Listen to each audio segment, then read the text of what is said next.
Hello बच्चों, ये electrochemistry यानी विद्युत रसायन का दूसरा वीडियो है। हम लोगों ने जो पहला वीडियो देखा था उसमें हम लोगों ने कंडक्टिविटी को समझा था। इस वीडियो में हम दो चीज़ों को समझेंगे। एक तो इलेक्ट्रोड एंड इलेक्ट्रोड पोटेंशियल को समझेंगे,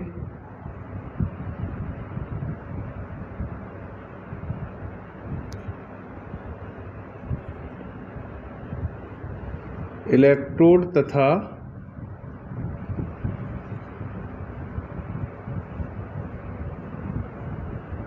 इलेक्ट्रोड विभव को समझेंगे कि क्या होगा।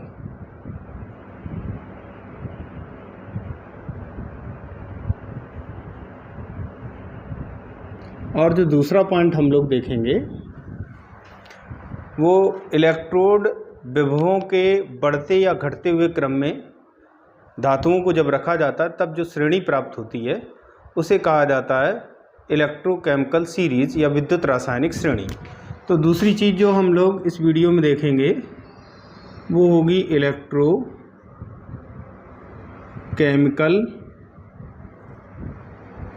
सीरीज। इसे विद्युत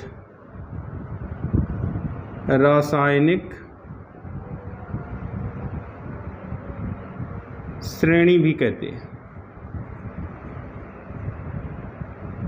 शॉर्ट में ECS इलेक्ट्रोकेमिकल सीरीज कहा जाता है। तो इस वीडियो को स्टार्ट करते हैं और सबसे पहले समझते हैं इलेक्ट्रोड विभव क्या होता है।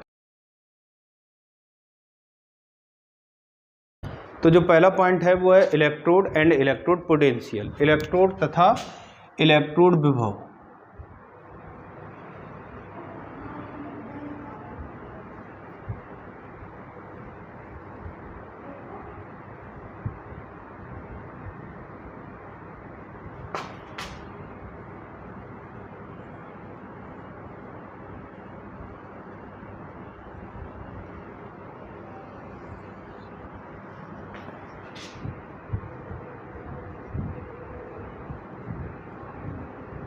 इलेक्ट्रोड तथा इलेक्ट्रोड विभव।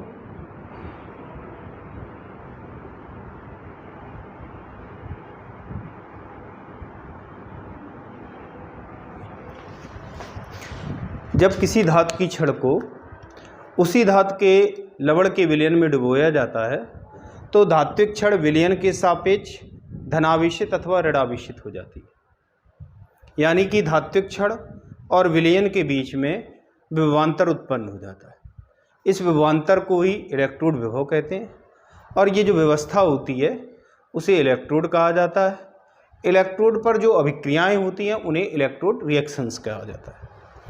तो अगर हम किसी धातु की छड़ को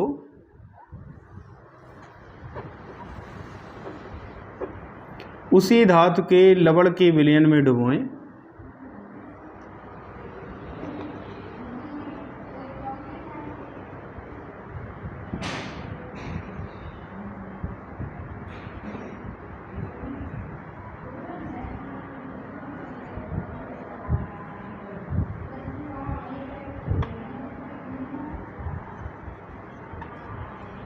तो जब धातु की छड़ को उसी धातु के लवण के विलयन में डुबोया जाता है तो धात्विक छड़ विलयन के सापेक्ष या तो धनावेशित हो जाती है या ऋणावेशित हो जाती है। यानी कि छड़ और विलयन के बीच में विभवांतर उत्पन्न हो जाता है और उस विभवांतर को ही कहते हैं इलेक्ट्रोड पोटेंशियल। जैसे अगर हम जिंक की छड़ को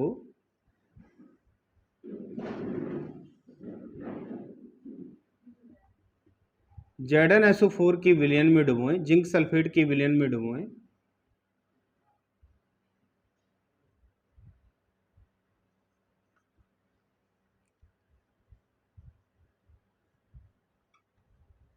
तो जो जिंक की छड़ होगी वो ऋणावेशित हो जाती है। और अगर हम कॉपर की छड़ को कॉपर सल्फेट के विलयन में डुबोते हैं तो वह विलयन के सापेक्ष धनावेशित हो जाती है।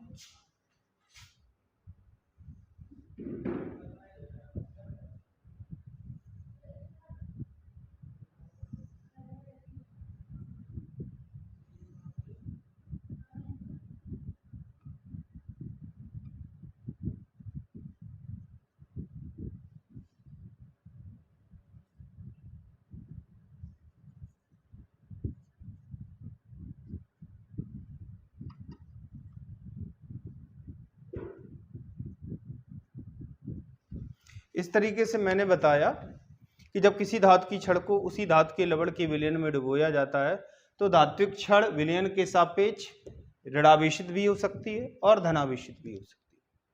यानी कि धात्विक छड़ और विलयन के बीच में विभवांतर उत्पन्न हो जाता है। इस विभवांतर को इलेक्ट्रोड विभव कहते हैं। ये जो व्यवस्था होती है द्रोणिका, विलयन और धात्विक छड़, ये जो पूरा सेटअप होता है इसे इलेक्ट्रोड कहते हैं। इलेक्ट्रोड पर जो अभिक्रियाएं होती हैं उन्हें इलेक्ट्रोड रिएक्शंस कहा जाता है। मैंने एग्जांपल बताया कि जिंक की छड़ को ZnSO4 के विलयन में डुबोया जाएगा तो वो विलयन के सापेक्ष ऋणावेशित हो जाती है, और जब कॉपर की छड़ को कॉपर सल्फेट के विलयन में डुबोया जाता है तो वह विलयन के सापेक्ष धनावेशित हो जाती है। अब हम ये समझेंगे कि आखिरकार क्या कारण है कि जो धात्विक छड़ है कभी धनावेशित होती है कभी ऋणावेशित होती है। तो अब हम इलेक्ट्रोड पोटेंशियल की व्याख्या देखेंगे, इलेक्ट्रोड विभव की व्याख्या देखेंगे कि इलेक्ट्रोड विभव किस तरीके से उत्पन्न। अब हम देखेंगे कि इलेक्ट्रोड पर धन अथवा ऋण आवेश कैसे उत्पन्न होता है, इसकी व्याख्या देखेंगे। तो एक्सप्लेनेशन,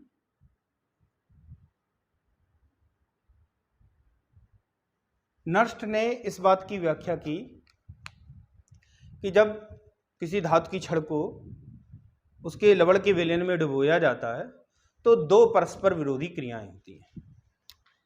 धातु की छड़ को जब उसके लवण के विलयन में डुबोते हैं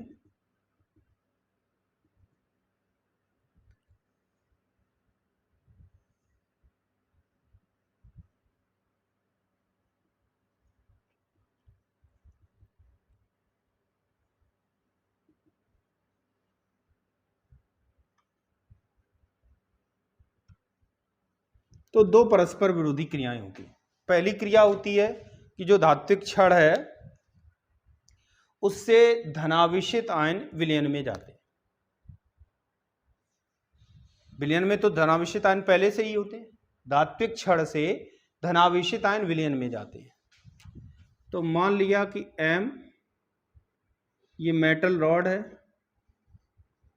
इस पर जो परमाणु होंगे वो उदासीन अवस्था में होंगे, और जो विलयन है उसमें धनावेशित आयन है। तो धात्विक छड़ से धनावेशित आयन विलयन में जाते हैं और इलेक्ट्रॉन जो है वो छड़ पर ही रह जाते हैं। धात्विक छड़ से आयनों का विलयन में जाना इलेक्ट्रोलिटिक सॉल्यूशन प्रेशर कहलाता है। ये जो प्रवृत्ति होती है ये इलेक्ट्रोलिटिक सॉल्यूशन प्रेशर के कारण होती है।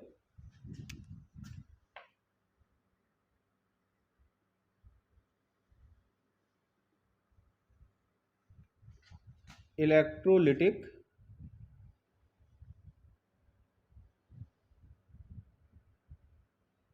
Solution pressure, electrolytic solution pressure के कारण धात्विक छड़ से धनायन विलयन में जाते हैं और छड़ पर इलेक्ट्रॉन शेष बचते हैं। दूसरी जो इसकी विपरीत प्रक्रिया होती है, विरोधी प्रक्रिया होती है, वो उसके अनुसार विलयन से धनावेशित आयन छड़ पर पहुंचते हैं।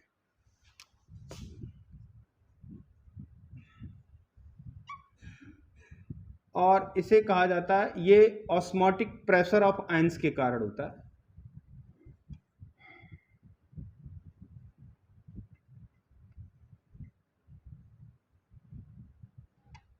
धनावेशित आयनों की छड़ पर जाने की प्रवृत्ति ऑस्मोटिक प्रेशर ऑफ आयंस के कारण होती है। छड़ से धनावेशित आयन विलयन में जाते हैं, ऐसा इलेक्ट्रोलिटिक सॉल्यूशन प्रेशर के कारण होता है। और इसके बिल्कुल ठीक विरोधी प्रक्रिया है, उसके अनुसार धनावेशित आयन धात्विक छड़ पर पहुंचते हैं, और यह जो धात्विक आयनों की छड़ पर पहुंचने की प्रवृत्ति होती है, ये ऑस्मोटिक प्रेशर ऑफ आयंस के कारण होती है। तो धात्विक आयन छड़ पर पहुंचेंगे और वहां पर उपस्थित इलेक्ट्रॉनों के साथ संयोग करके उदासीन परमाणु बनाएंगे। तो नष्ट ने यह बताया कि दो परस्पर विरोधी प्रक्रियाएं होती हैं। पहली प्रक्रिया में धात्विक छड़ से धात्विक आयन विलयन में पहुंचते हैं और छड़ पर इलेक्ट्रॉन शेष बचते हैं, और दूसरी प्रक्रिया में धात्विक धनायन विलयन से छड़ पर पहुंचते हैं और वहां पर उपस्थित इलेक्ट्रॉनों के साथ संयोग करके उदासीन परमाणु बनाते हैं। साम्यावस्था पर जो प्रक्रिया ज्यादा होगी, अगर ये वाली प्रक्रिया ज्यादा है तो इसका मतलब है कि जो धात्विक छड़ उस पर इलेक्ट्रॉन ज्यादा होंगे, और जब धात्विक छड़ पर इलेक्ट्रॉन होंगे तो धात्विक छड़ ऋणावेशित हो जाती है। और अगर इसके विपरीत वाली प्रक्रिया यानी कि धनावेशित आयन ज्यादा पहुंच रहे, तो जितने छड़ पर इलेक्ट्रॉन होंगे वो तो उदासीन हो ही जाएंगे, साथ ही साथ जो धनावेशित आयन है वो एक्स्ट्रा हो जाएंगे। और जब एक्स्ट्रा हो गए तो इसका मतलब है धात्विक छड़ धनावेशित हो जाती है। कहने का मतलब, अगर electrolytic solution pressure osmotic pressure of ion से ज्यादा है तो धात्विक छड़ ऋणावेशित होगी, और अगर osmotic pressure of ions electrolytic solution pressure से ज्यादा है तो धात्विक छड़ धनावेशित होगी। साम्यावस्था पर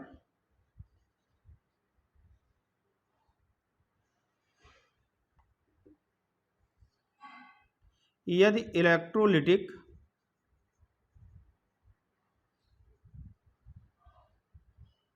सॉल्यूशन प्रेशर विद्युत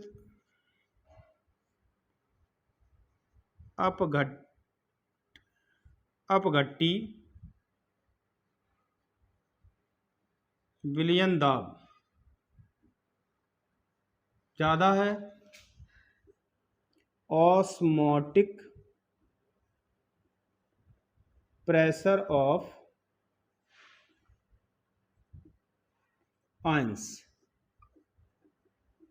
आयनों के परासरण दाब से,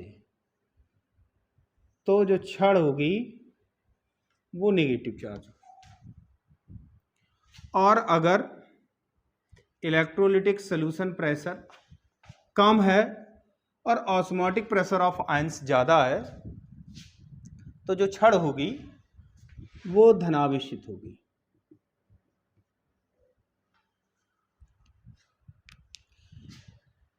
विलयन से धनावेशित आयनों में परमाणुओं के बदलने की जो प्रवृत्ति होती है,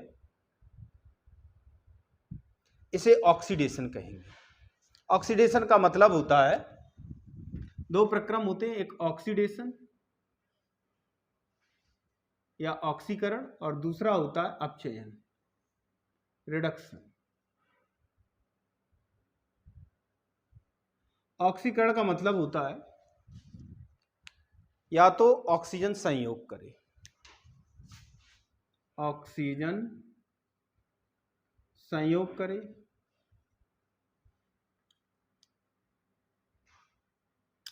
अधिक विद्युत ऋणात्मक तत्व संयोग करे,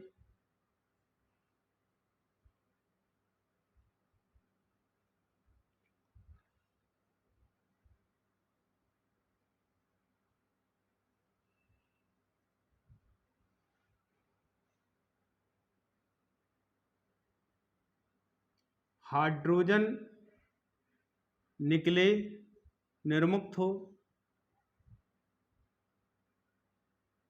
या फिर विद्युत धनी तत्व निर्मुक्त हो।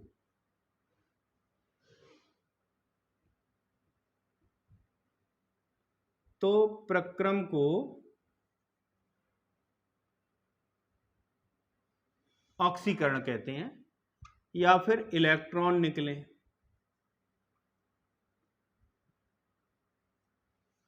या ऑक्सीकरण संख्या में वृद्धि हो, तो इस प्रक्रम को ऑक्सीडेशन कहा जाता है। एक बार फिर से समझते हैं।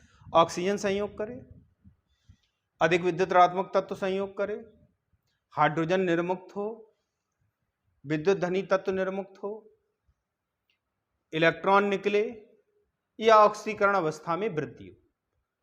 अगर इनमें से कोई भी तथ्य दिखाई देगा तो हम कहेंगे कि ऑक्सीकरण हो रहा है।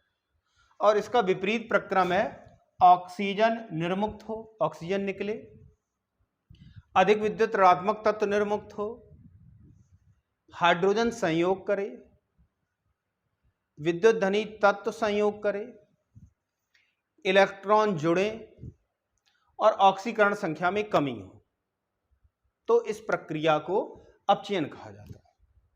तो मैंने बताया कि जब इलेक्ट्रोड से धनावेशित आयन बन रहे हैं, यानी कि इलेक्ट्रॉन निकल रहे हैं, तो इस प्रक्रिया को ऑक्सीकरण कहेंगे। और जब धात्विक धनायन धात्विक क्षण पर पहुंचकर संयोग कर रहे इलेक्ट्रॉनों के साथ, तो इस प्रक्रिया को अपचयन कहेंगे। जो इलेक्ट्रोड पोटेंशियल होता है वो वास्तव में देखा जाए तो इलेक्ट्रॉन गेन या इलेक्ट्रॉन रिलीज, इलेक्ट्रॉन गेन या इलेक्ट्रॉन लॉस की जो टेंडेंसी होती है उसको नापने के लिए इलेक्ट्रोड विभव का प्रयोग किया जाता है। मतलब कोई भी धातु है वो इलेक्ट्रॉन खोने की प्रवृत्ति उसमें है या इलेक्ट्रॉन ग्रहण करने की प्रवृत्ति है, इसका मापन इलेक्ट्रोड विभव के पदों में किया जाता है। अगर धातु में इलेक्ट्रॉन खोने की प्रवृत्ति होगी, यानी कि ऑक्सीकृत होने की प्रवृत्ति होगी, तो धातु ऋणावेशित हो जाएगी। और अगर धातु में इलेक्ट्रॉन ग्रहण करने की प्रवृत्ति होगी तो धात्विक आयन पहुंचेंगे और इलेक्ट्रॉन ग्रहण होंगे। इलेक्ट्रॉन ग्रहण करने की प्रवृत्ति को ही अपचयन कहा जाता है, अपचयन प्रवृत्ति कहते हैं। तो अगर ऑक्सीकरण प्रवृत्ति ज्यादा होगी तो धात्विक क्षण ऋणावेशित होगी, और अगर अपचयन की प्रवृत्ति ज्यादा होगी तो जो क्षण होगी वो धनावेशित होगी। ये तो रहा एक्सप्लेनेशन ऑफ इलेक्ट्रोड पोटेंशियल। अब हम लोग नेक्स्ट टॉपिक पर आते हैं, और जो नेक्स्ट टॉपिक है वो है रिडॉक्स कपल।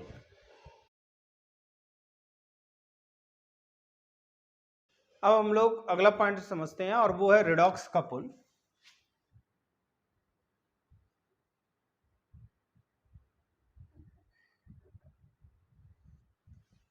अगर किसी भी धातु का ऑक्सीकृत रूप और अपचयित रूप दोनों एक साथ लिखे हों तो इसको रिडॉक्स कपल कहते हैं। जैसे Cu 2 + Cu, Zn 2 + Zn, मतलब ऑक्सीकृत रूप यहां होना चाहिए, ऑक्सीडाइज्ड फॉर्म, और रिड्यूस्ड फॉर्म यहां होना चाहिए। दोनों अगर एक साथ लिखे होते हैं तो ये जो रिप्रेजेंटेशन है इसी को कहा जाता है रिडॉक्स कपल। अगर कहीं पर इस तरह लिखा है कि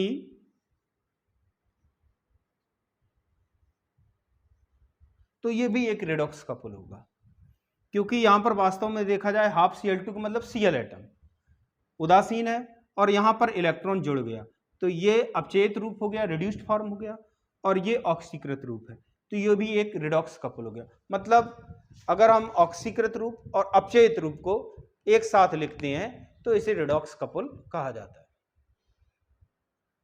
अब हम electron gain and electron releasing tendency को समझेंगे, इलेक्ट्रॉन ग्रहण करने तथा इलेक्ट्रॉन मुक्त करने की प्रवृत्ति।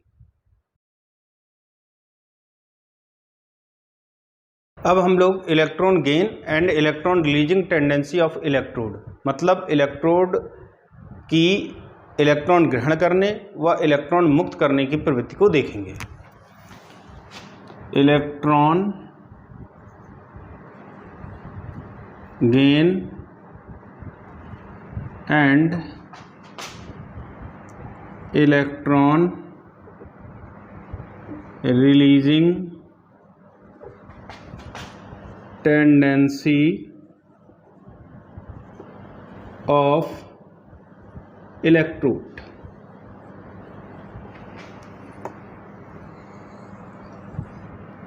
इलेक्ट्रोड की इलेक्ट्रॉन ग्रहण करने अथवा इलेक्ट्रॉन मुक्त करने की प्रवृत्ति।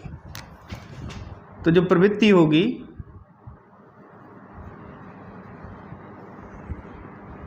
वो या तो इलेक्ट्रॉन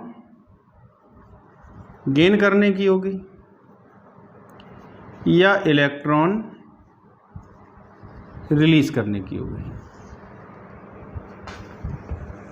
वास्तव में जो इलेक्ट्रोड पोटेंशियल होता है, इलेक्ट्रोड विभव होता है, वो इलेक्ट्रॉन गेन या इलेक्ट्रॉन रिलीजिंग टेंडेंसी को ही व्यक्त करने के लिए प्रयोग किया जाता है।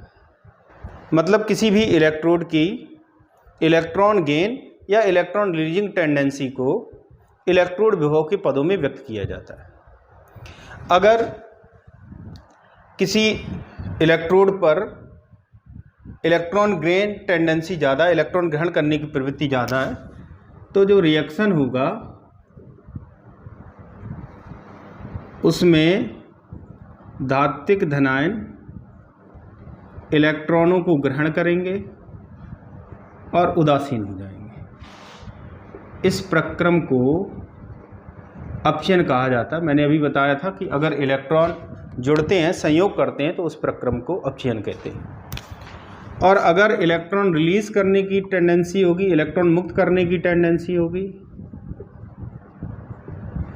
तो धनायन बनेगा और इसे ऑक्सीडेशन कहते हैं।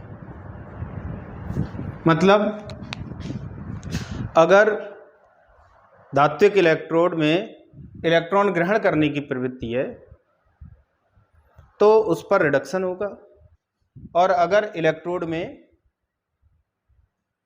इलेक्ट्रॉनों को त्यागने की प्रवृत्ति है तो उसे इलेक्ट्रॉन रिलीजिंग टेंडेंसी कहते हैं और उस पर ऑक्सीडेशन होगा।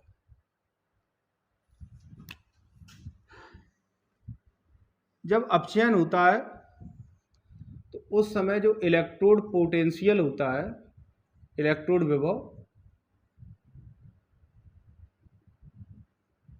उसे रिडक्शन इलेक्ट्रोड पोटेंशियल कहते हैं।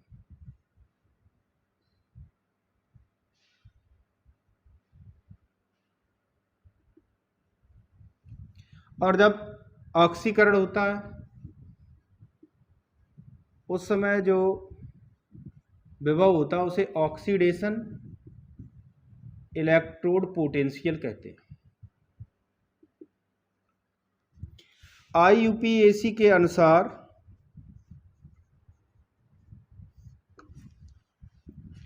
धातुओं के अपचयन इलेक्ट्रोड विभव या रिडक्शन इलेक्ट्रोड पोटेंशियल को ही लिखा जाता है, भले ही उस पर ऑक्सीकरण हो। अगर धातु पर अपचयन होता है तो उसका अपचयन इलेक्ट्रोड विभव धनात्मक होगा, और अगर धातु पर ऑक्सीकरण हो रहा है तो हमें उसका अपचयन इलेक्ट्रोड विभव लिखना है। हो तो रहा है ऑक्सीकरण, मतलब इलेक्ट्रॉन निकल रहे हैं, और हमें इलेक्ट्रॉन जोड़ने की प्रवृत्ति में लिखना है, तो जोड़ने की प्रवृत्ति ऋणात्मक हो जाएगी। भाई इलेक्ट्रॉन निकल रहे, और अगर हम ये कहें कि इलेक्ट्रॉन जोड़ने की प्रवृत्ति के पदों में लिखा जाएगा तो उसमें जो प्रवृत्ति होगी वो ऋणात्मक हो जाएगी, उल्टी हो जाएगी। और जब ऋणात्मक प्रवृत्ति हो गई तो इसका जो इलेक्ट्रोड विभव लिखा जाएगा वो ऋणात्मक करके लिखा जाता है, ऋण चिन्ह द्वारा प्रदर्शित करते हैं। IUPAC ये भी बताती है कि अगर किसी भी इलेक्ट्रोड का इलेक्ट्रोड विभव 298 केल्विन ताप और 1 वायुमंडल दाब 1 मोल धात्विक लवण की सांद्रता हो तब जो विभव होता है उसे मानक इलेक्ट्रोड विभव कहते हैं और उसे E0 द्वारा प्रदर्शित करते हैं। मानक इलेक्ट्रोड विभव का मतलब किसी भी इलेक्ट्रोड का उस समय विभव जब ताप 298 केल्विन हो, दाब 1 वायुमंडल हो और जो धात्विक लवण का विलयन है उसकी सांद्रता 1 मोल हो। अगर ये परिस्थितियां नहीं तो जो इलेक्ट्रोड विभव होता है उसे E से प्रदर्शित करते हैं, और अगर ये परिस्थितियां हैं तो उसे मानक इलेक्ट्रोड विभव कहते हैं और उसे E0 द्वारा प्रदर्शित किया जाता है। मानक इलेक्ट्रोड विभव का मतलब हुआ 1 वायुमंडल दाब, 298 केल्विन ताप और 1 मोल सांद्रता वाले लवण के विलयन में धात्विक इलेक्ट्रोड का जो विभव होता है उसे मानक इलेक्ट्रोड विभव कहते हैं। अब हम नेक्स्ट पॉइंट पर आते हैं और मानक इलेक्ट्रोड विभव और इलेक्ट्रोड विभव में क्या संबंध होता है इसको देखेंगे। अब हम मानक इलेक्ट्रोड विभव और इलेक्ट्रोड विभव में क्या संबंध होता है इसको देखेंगे। रिलेशन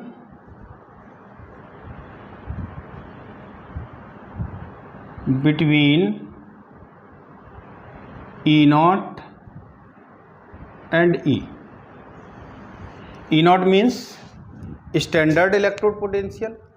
मानक इलेक्ट्रोड विभव और मानक इलेक्ट्रोड विभव का मतलब मैंने बताया 298 केल्विन ताप, 1 वायुमंडल दाब और 1 मोल सांद्रता वाले विलयन में जब इलेक्ट्रोड होता है तो उसका जो विभव होता है उसे मानक इलेक्ट्रोड विभव कहते हैं।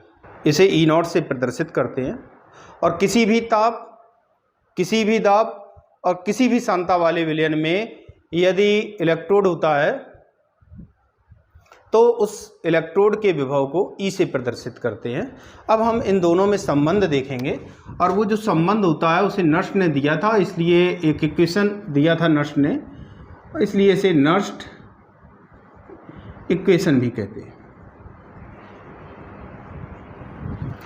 मैंने बताया कि IUPAC के अनुसार जो इलेक्ट्रोड की अभिक्रिया होती है वो अपचयन के पदों में ही लिखी जाती है।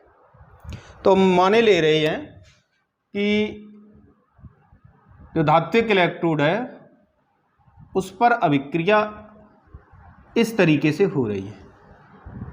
धात्विक धनायन इलेक्ट्रॉनों के साथ संयोग कर रहे हैं और उदासीन परमाणु बना रहे हैं। इसमें इलेक्ट्रॉन जुड़ रहे हैं, इसलिए इस प्रक्रिया को अपचयन कहेंगे। नर्स्ट ने बताया कि यदि इलेक्ट्रोड पर होने वाली अभिक्रिया इस तरह हो तो इलेक्ट्रोड पोटेंशियल और स्टैंडर्ड इलेक्ट्रोड पोटेंशियल में जो संबंध होता है E होता है E0 minus RT/NF log concentration of M upon concentration of Mn plus. जब कोई भी पदार्थ मानक अवस्था में होता है तो उसकी सक्रियता को 1 माना जाता है, क्योंकि जब धात्विक छड़ डूबी होगी उससे आयन भले ही चले जाएं लेकिन उस पर सांद्रता परिवर्तित नहीं होगी। तो इसलिए M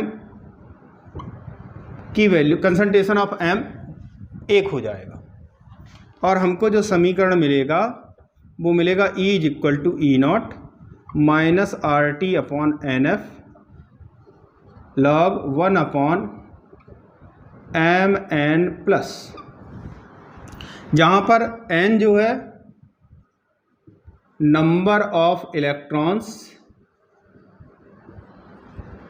इन इलेक्ट्रोड रिएक्शन को प्रदर्शित कर रहा है। मतलब जो इलेक्ट्रोड अभिक्रिया है उसमें कितने इलेक्ट्रॉन भाग ले रहे हैं वो n है, इलेक्ट्रॉनों की संख्या। तो इस समीकरण को अगर हम साधारण लॉग के पदों में लिखेंगे तो इसमें 2.303 से गुणा हो जाएगा RT/NF log 1/m mn+। अगर कहीं नेचुरल लॉग होता है और उसे साधारण लॉग में बदलना होता है तो हम 2.303 से गुणा कर देते हैं। नेचुरल लॉग का मतलब होता है ऐसा लॉग जिसका रेडिक्स ई हो। ई एक प्राकृतिक संख्या है और इसका उपयोग प्राकृतिक गणनाओं में किया जाता है। जो गणनाएं प्राकृतिक होती हैं उनको कैलकुलेट करने के लिए ई का प्रयोग किया जाता है। इसका मान 2 और 3 के बीच होता है। तो log ई को ln करके लिख दिया जाता है। और अगर log किसी संख्या का 10 है तो उसे कॉमन लॉग कहते हैं। और अगर कहीं पर कुछ भी ना लिखा हो, केवल log लिखा हो, तो इसका मतलब होता है वो कॉमन लॉग ही है। नेचुरल लॉग को कॉमन लॉग में बदलने के लिए 2.303 से गुणा कर दें तो हमें ये समीकरण इस रूप में मिल गया। अगर हम इस समीकरण को 25 डिग्री सेंटीग्रेड ताप पर देखें या 298 केल्विन ताप पर देखें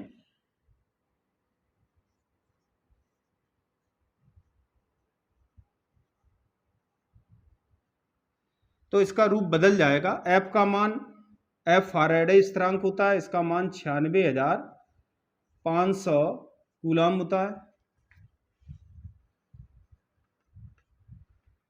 R 8.314 जूल पर केल्विन पर मोल होता है। इन संख्याओं को जब हम इसमें रख देंगे तो हमें जो समीकरण मिलेगा वो होगा E = E0 minus 0.0591 upon n log 1 upon mn+।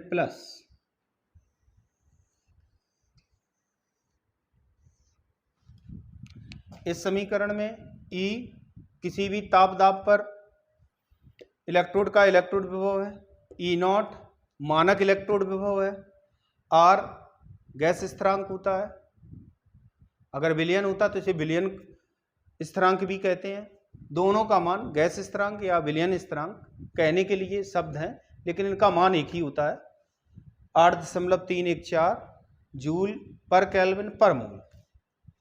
n electrode अभिक्रिया में भाग लेने वाले इलेक्ट्रॉनों की संख्या है, F फैराडे स्थिरांक है, इसका मान 96,500 कूलम होता है और यह 1 मोल इलेक्ट्रॉनों पर आवेश की मात्रा को प्रदर्शित करता है। Mn+ जो लवण का विलयन है उसमें धात्विक आयनों की जितनी सांद्रता होती है उसे Mn+ से प्रदर्शित करते हैं। तो ये तो किसी भी ताप दाब पर समीकरण हो गया। और अगर 25 डिग्री सेंटीग्रेड ताप पर इसी समीकरण का रूप देखा जाए तो हमें मिलता E = E0 minus 0.0591 upon n log 1 upon mn+। तो ये तो रहे नष्ट इक्वेशन, ये किसी भी ताप पर है और ये 25 डिग्री सेंटीग्रेड ताप या 298 केल्विन ताप पर है। अब हम लोग नेक्स्ट पॉइंट पर आते हैं और नेक्स्ट पॉइंट है स्टैंडर्ड हाइड्रोजन इलेक्ट्रोड, मानक हाइड्रोजन इलेक्ट्रोड। अब हम लोग मानक हाइड्रोजन इलेक्ट्रोड को देखेंगे। तो स्टैंडर्ड हाइड्रोजन इलेक्ट्रोड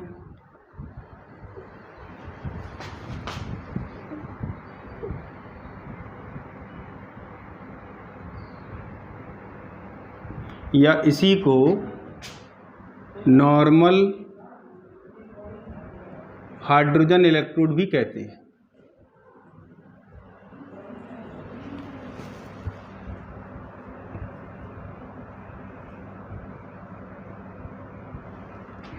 मानक हाइड्रोजन इलेक्ट्रोड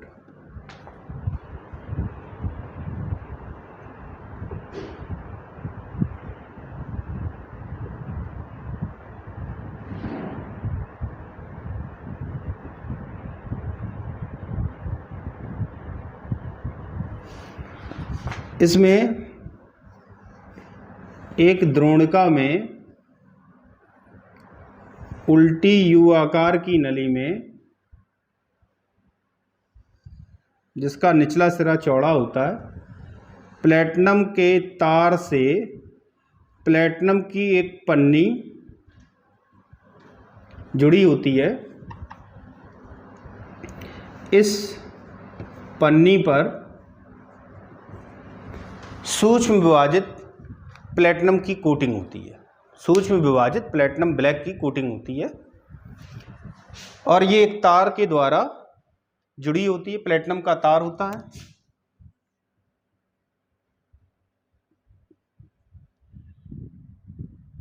इसको कांच की एक नली में बंद कर दिया जाता है और इस नली की टिप पर यानी कि किनारे पर मरकरी होता है। मरकरी अत्यधिक सुचालक होता है, तो जो भी अभिक्रिया होगी उसमें जो इलेक्ट्रॉनों का आदान प्रदान होगा उसी के अनुसार आवेश को यह बाह्य परपथ में भेजता है, ऊपर की ओर भेजता है। इसमें एक वायुमंडल दाब पर हाइड्रोजन गैस को प्रवाहित करने की व्यवस्था होती है, और जो इसमें विलयन भरा होता है वो 1 मोल सांद्रता वाला HCl विलयन भरा होता है। इस इलेक्ट्रोड को यदि प्रदर्शित किया जाए तो प्लेटिनम हाइड्रोजन गैस 1 एटमॉस्फेयर ताप पर 298 केल्विन ताप पर भेजी जा रही है। ऐसे H+ आयन वाले विलयन में, जिसमें H+ आयनों की सांद्रता 1.0 मोल है, जब भी किसी इलेक्ट्रोड को लिखा जाता है, कोई भी इलेक्ट्रोड हो, जैसे धातु की छड़ है और धात्विक आयनों के विलयन में डूबी हुई है, तो इसको लिखने का तरीका होता है M धात्विक छड़ ऑब्लिक, यहाँ पर जो धात्विक धनायन होंगे, मान लिया Mn+ है, तो Mn+, इसकी जो भी सांद्रता हो वो लिख दिया जाता है। अगर हमें ताप और दाब पता होते हैं तो ताप दाब लिख देते हैं। जब गैस का प्रयोग किया जाता है तो परपथ को बनाने के लिए उसमें प्लेटिनम का तार यूज किया जाता है। प्लेटिनम एक अक्रिय धातु है, यह केवल इलेक्ट्रॉनों के प्रवाह को ही बाह्य परपथ में भेजती है। तो प्लेटिनम लिख दिया, इसके बाद जो भी गैस प्रवाहित की जा रही है उसको लिखेंगे, और जो भी ताप दाब दिया गया वो लिख देते हैं, और उसके बाद एक लाइन खींचेंगे। ये दोनों के बीच में जो संपर्क है उसकी भिन्नता को प्रदर्शित करती है। Hydrogen gas in contact with H+ ion, मतलब H+ आयनों के संपर्क में है, तो H+ आयनों की सांद्रता लिख देंगे, जो भी होगी, जो भी धात्विक धनायन होगा या जो भी गैसीय आयन होगा उसकी सांद्रता लिख देते हैं। अब जब इस इलेक्ट्रोड को प्रयोग में लाते हैं तो इस पर ऑक्सीकरण भी हो सकता है और अपचयन भी हो सकता है। अब हम उन अभिक्रियाओं को देखेंगे। तो मान लिया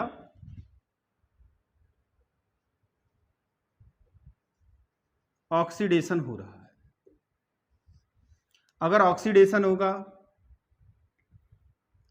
तो उसके लिए जो समीकरण होगा ½ H2 changes into H+ E, और अगर रिडक्शन होता है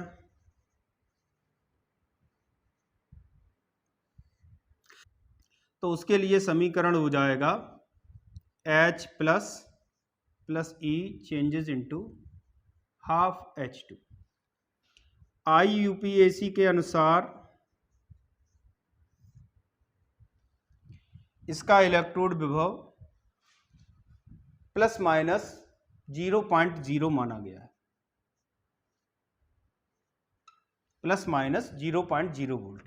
प्लस चिन्ह तब यूज करेंगे जब इस इलेक्ट्रोड पर अपचयन होता है, और माइनस चिन्ह का प्रयोग तब करेंगे जब इस इलेक्ट्रोड पर ऑक्सीकरण। वास्तव में जो इलेक्ट्रोड होता है उनका हम अगर ऐसा संयोजन चुनते हैं जिससे कि विद्युत धारा प्रवाहित हो, तो वो जो संयोजन होता है दो इलेक्ट्रोडों का ऐसा संयोजन जिसमें विद्युत धारा प्रवाहित की जा सके, वो सेल कहलाता है। तो जो इलेक्ट्रोड होता है उसे हाफ सेल भी कहते हैं। तो ये जो अगर हाफ सेल है और अगर इस पर रिडक्शन हो रहा है, अपचयन हो रहा है, तो इसका इलेक्ट्रोड विभव प्लस 0.0 वोल्ट होगा, और अगर इस पर ऑक्सीकरण हो रहा तो माइनस 0.0 वोल्ट होता है। हाइड्रोजन इलेक्ट्रोड को प्रयोग करने में कुछ कठिनाइयां भी हैं।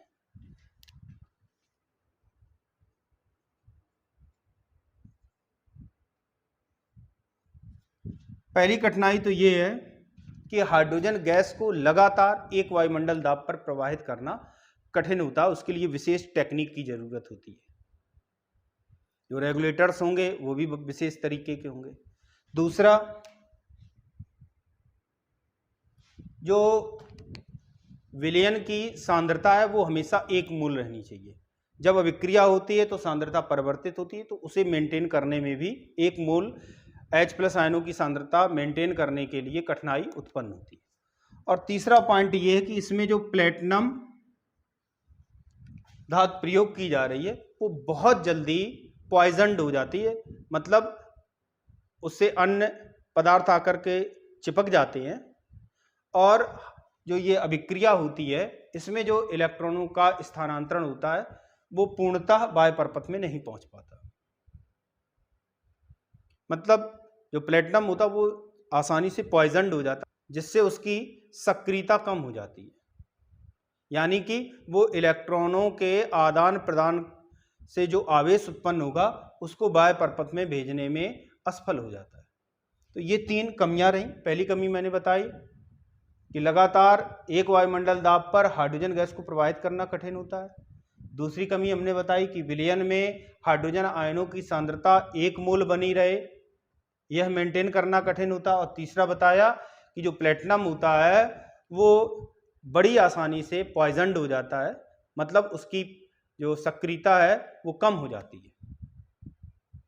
तो ये तो रहा नॉर्मल हाइड्रोजन इलेक्ट्रोड या स्टैंडर्ड हाइड्रोजन इलेक्ट्रोड। अब हम लोग जो अगली बात करेंगे वो करेंगे मेजरमेंट ऑफ इलेक्ट्रोड पोटेंशियल। अब हम लोग देखेंगे कि किसी भी इलेक्ट्रोड का इलेक्ट्रोड विभव कैसे निर्धारित किया जाता है। तो डिटर्मिनेशन ऑफ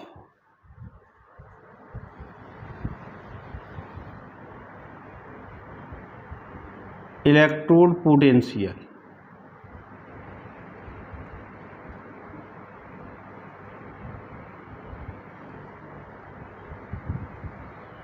किसी भी इलेक्ट्रोड के इलेक्ट्रोड विभव का परम मान ज्ञात नहीं किया जा सकता, मतलब उसकी एग्जैक्ट वैल्यू क्या होगी ये ज्ञात नहीं किया जा सकता। केवल दूसरे इलेक्ट्रोडों से तुलना करके मान ज्ञात किया जा सकता है। तो जिस इलेक्ट्रोड का इलेक्ट्रोड विभव निर्धारित करना होता है उसे हम हाइड्रोजन के साथ जोड़कर एक सेल बनाते हैं, और फिर उस सेल का वोल्टमीटर की सहायता से इलेक्ट्रोड विभव नापते हैं। वो सेल का इलेक्ट्रोड विभव होता है। तो मान लिया कि धात्विक इलेक्ट्रोड है, इसमें धात्विक छड़ धातु के लवण के विलयन में डूबी होगी।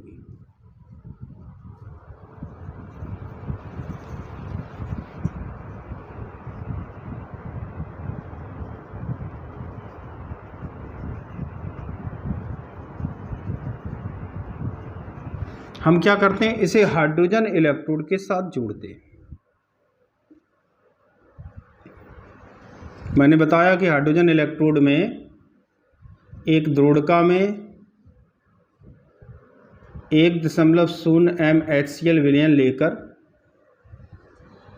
उसमें प्लेटिनम की पन्नी जो कि प्लेटिनम के तार से जुड़ी होती है और कांच की नली में बंद रहती है, इसके निचले सिरे पर Hg होता है।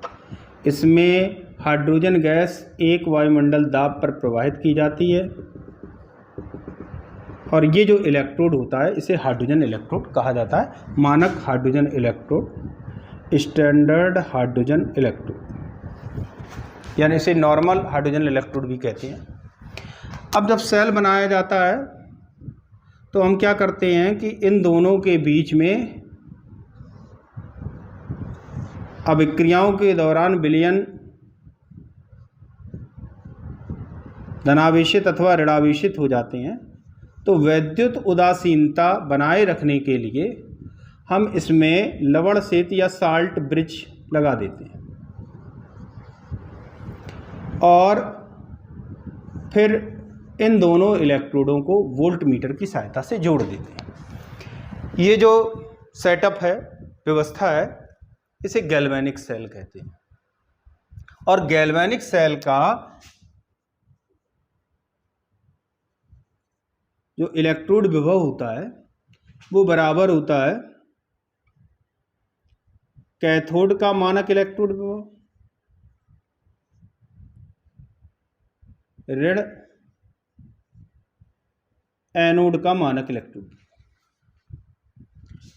कैथोड का मतलब हुआ जिस पर अपचयन होता है, वो इलेक्ट्रोड जिस पर अपचयन हो वो कैथोड का काम करता है और धनावेशित होता है, और जिस पर ऑक्सीकरण होता है वो एनोड का कार्य करता है और ऋणावेशित होता है। इस पर रिडक्शन होगा और ये धनावेशित होगा, इस पर ऑक्सीडेशन होता है और ये ऋणावेशित होता है। तो सेल का इलेक्ट्रोड विभव वोल्ट मीटर की सहायता से नाप लिया जाता है। अब जो इलेक्ट्रोड है उसमें किस पर ऑक्सीकरण हो रहा और किस पर अपचयन हो रहा है, इसको नापने के लिए हम विद्युत धारा के प्रवाह की दिशा देखते हैं, और विद्युत धारा के प्रवाह की दिशा का निर्धारण गैल्वेनोमीटर द्वारा किया जाता है।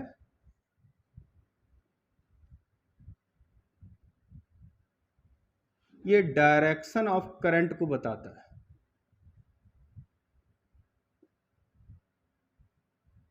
विद्युत धारा की दिशा, और विद्युत धारा की दिशा जो होती है वो इलेक्ट्रॉनों के प्रवाह के विपरीत होती है। तो मैंने बताया कि जब जिस पर ऑक्सीकरण होता है वो एनोड बनता है, एनोड ऋणावेशित होगा यानी कि इलेक्ट्रॉनों की अधिकता होगी, और जो कैथोड होता है वो धनावेशित होता है। तो इलेक्ट्रॉन एनोड से कैथोड की ओर जाएंगे और जो धारा होगी वो इसके विपरीत दिशा में, यानी कि कैथोड से एनोड की। गैल्वेनोमीटर की सहायता से हम धारा की दिशा ज्ञात कर लेते हैं और उससे हमें ये पता लग जाता है कि कौन सा इलेक्ट्रोड कैथोड का कार्य कर रहा है और कौन सा इलेक्ट्रोड एनोड का कार्य कर रहा है। तो जब कैथोड और एनोड का निर्धारण हो गया तो हम यहाँ पर लिख देंगे, मान लिया कि जो हाइड्रोजन इलेक्ट्रोड है उस पर अपचयन हो रहा है। तो जब अपचयन हो रहा है तो हाइड्रोजन इलेक्ट्रोड का इलेक्ट्रोड विभव प्लस 0.0 वोल्ट होगा। तो ई नॉट एनोड, एनोड अब मेटल होगी, Mn प्लस अपॉन एम। जो भी रीडिंग आएगी इसका मान 0 है, तो उसकी सहायता से हम धातु के इलेक्ट्रोड का इलेक्ट्रोड विभव, मतलब जो इलेक्ट्रोड हमें जिसका इलेक्ट्रोड विभव निर्धारित करना था वो निर्धारित कर लें। मान लीजिए कि हाइड्रोजन पर ऑक्सीडेशन हो रहा, तो जब ऑक्सीडेशन होगा तो उस समय E cell, E naught of cell, मतलब सेल का इलेक्ट्रोड विभव बराबर हो जाएगा E naught Mn plus upon M minus E naught of H plus upon half H2। मतलब धात्विक इलेक्ट्रोड के इलेक्ट्रोड विभव में से हाइड्रोजन का इलेक्ट्रोड विभव घटा देंगे, क्योंकि इस सिचुएशन में ये जो हाइड्रोजन है उस पर ऑक्सीकरण हो रहा है तो वो एनोड का कार्य करेगी, और जो धातु है उस पर अपचयन हो रहा है तो वो कैथोड का कार्य करेगी। मतलब जो धात्विक इलेक्ट्रोड होगा वो कैथोड होगा और जो हाइड्रोजन होगा वो एनोड होगा। हाइड्रोजन का इलेक्ट्रोड विभव हमें पता है कि 0 होता है। तो जो E0 सेल है वही मान, जो E0 सेल का मान वोल्ट मीटर से हम लोग निकालेंगे, रीडिंग देखेंगे, वही इस इलेक्ट्रोड का इलेक्ट्रोड विभव हो जाएगा। तो इलेक्ट्रोड विभव, किसी भी इलेक्ट्रोड का इलेक्ट्रोड विभव नापने के लिए उसे हाइड्रोजन इलेक्ट्रोड के साथ जोड़कर गैल्वेनिक सेल बनाते हैं, उसमें वोल्ट मीटर लगा देते हैं। जो वोल्ट मीटर से रीडिंग प्राप्त होगी वो उस सेल का इलेक्ट्रोड विभव होगी। हाइड्रोजन का इलेक्ट्रोड विभव IUPAC के अनुसार प्लस माइनस 0.0 वोल्ट होता है। तो जो भी रीडिंग आएगी वो इलेक्ट्रोड का ही इलेक्ट्रोड विभव होगा। अब इसका चिन्ह धनात्मक या ऋणात्मक किस तरीके का होगा? तो अगर धात्विक इलेक्ट्रोड पर ऑक्सीकरण होता है तो ऋणात्मक चिन्ह होगा, और अगर अपचयन होता है तो धनात्मक चिन्ह होगा। अब ये धनात्मक और ऋणात्मक चिन्ह ज्ञात करने के लिए हम गैल्वेनोमीटर से विद्युत धारा की प्रवाह की दिशा देखते हैं। विद्युत धारा की प्रवाह की दिशा इलेक्ट्रॉनों की प्रवाह की दिशा के विपरीत होती है, तो उससे हमें ये पता लग जाएगा कौन सा कैथोड है और कौन सा एनोड। यानी कि विद्युत धारा की प्रवाह की दिशा जो होगी वो कैथोड से एनोड की ओर होती है। तो उससे हम ये निर्धारित कर लेंगे कि ये इलेक्ट्रोड कैथोड का काम कर रहा और ये वाला इलेक्ट्रोड एनोड का कार्य कर रहा। तो इस तरीके से हम इलेक्ट्रोड पोटेंशियल का निर्धारण कर लेते हैं। मैंने बताया कि हाइड्रोजन इलेक्ट्रोड का प्रयोग करने में कठिनाई होती है, क्योंकि लगातार एक वायुमंडल दाब बनाए रखना कठिन होता है, और जो विलयन है उसमें हाइड्रोजन आयनों की सांद्रता भी 1 मोल बनाए रखना कठिन होता है। तो सामान्य प्रयोगशालाओं में हाइड्रोजन इलेक्ट्रोड का प्रयोग नहीं किया जाता। जो हाइड्रोजन इलेक्ट्रोड होता है उसे प्राइमरी रेफरेंस इलेक्ट्रोड कहा जाता है। चूंकि हाइड्रोजन इलेक्ट्रोड का प्रयोग करना कठिन है, इसलिए सामान्य प्रयोगशालाओं में इसके स्थान पर दूसरे इलेक्ट्रोडों का प्रयोग करते हैं, जिन्हें सेकेंडरी रेफरेंस इलेक्ट्रोड कहा जाता है। कोई भी इलेक्ट्रोड जिसका इलेक्ट्रोड विभव ज्ञात होता है उसे रेफरेंस इलेक्ट्रोड कहते हैं। हाइड्रोजन को प्राइमरी रेफरेंस इलेक्ट्रोड कहा जाता है, और कुछ इलेक्ट्रोड ऐसे होते हैं जिनका इलेक्ट्रोड विभव हाइड्रोजन के सापेक्ष ही नापा जाता है, लेकिन जब प्रयोग किया जाता है तो उस ज्ञात इलेक्ट्रोड विभव का ही प्रयोग करते हैं, जैसे quinhydrone electrode, calomel electrode. Quinhydrone electrode का इलेक्ट्रोड विभव प्लस 0.7 वोल्ट होता है, और कैलोमल इलेक्ट्रोड का इलेक्ट्रोड विभव प्लस 0.224 वोल्ट होता है। तो इन इलेक्ट्रोडों का हम प्रयोग करेंगे, और इन इलेक्ट्रोडों का प्रयोग करके बिल्कुल इसी तरीके से अज्ञात इलेक्ट्रोड का इलेक्ट्रोड विभव ज्ञात कर लेंगे। इसके लिए इसी तरीके से कैथोड और एनोड का निर्धारण करते हैं, और फिर इसी समीकरण का प्रयोग करके जिस इलेक्ट्रोड का इलेक्ट्रोड विभव ज्ञात करना होता उसे ज्ञात कर लेते हैं। तो ये तो रहा इलेक्ट्रोड विभव के बारे में। अब हम लोग नेक्स्ट पॉइंट पर आते हैं, और नेक्स्ट पॉइंट है इलेक्ट्रोकेमिकल सीरीज।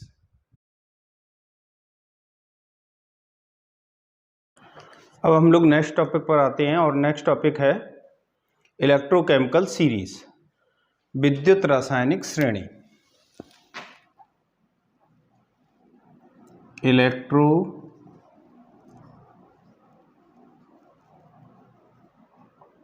केमिकल सीरीज, विद्युत रासायनिक श्रेणी।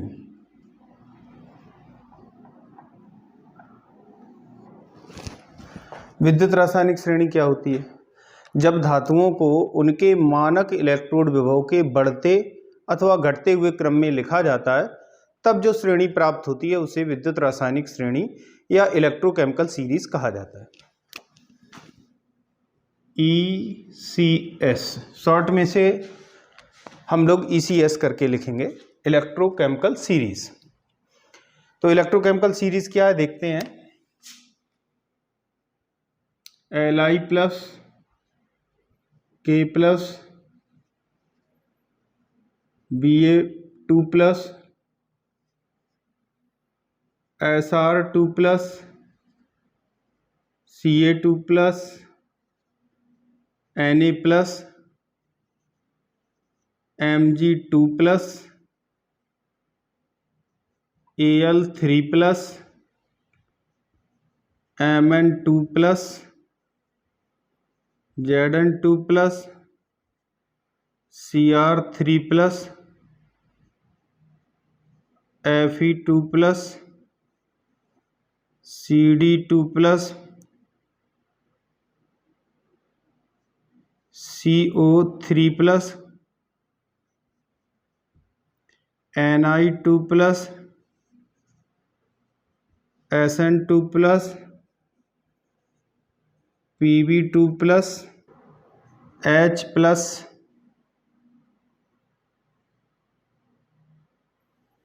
Sb3 plus Sn4 plus Bi3 plus Cu2 plus Cu2 plus, इसे क्यूप्रिक आयन बोलते हैं और इसे क्यूप्रस आयन बोलते हैं, या इसी को लिखें तो हम ऐसे भी लिख सकते हैं Cu plus I2 Fe3 plus Ag plus Hg2 plus Br2 Pt2 plus O2 Cl2 Au3 plus CO3 plus F2। तो इस तरीके से जो ये श्रेणी प्राप्त हुई उसे कहा जाता है इलेक्ट्रोकेमिकल सीरीज। इस श्रेणी में Li का मानक इलेक्ट्रोड विभव E0 ऋण 3.05 वोल्ट है और अधिकतम जो फ्लोरीन का है E0 is equal two plus 2.87 volt. तो इस तरीके से जो इलेक्ट्रोड विभव हैं उनको व्यवस्थित किया गया। मैंने बताया सबसे कम अपचयन इलेक्ट्रोड विभव लिथियम का होता है और सबसे ज़्यादा अपचयन इलेक्ट्रोड विभव फ्लोरीन का होता है। इस श्रेणी को याद करने के लिए एक ट्रिक है, लिखकर 12 सरदारों का नाटक Li प्लस लिख कर के लिए K प्लस 12 Ba2 प्लस सरदारों Sr2 प्लस का के लिए Ca लिखेंगे 2 प्लस Na प्लस। इसको भी तैयार करना है और साथ साथ इसको भी तैयार करना कि इसके ऊपर कितना चार्ज है।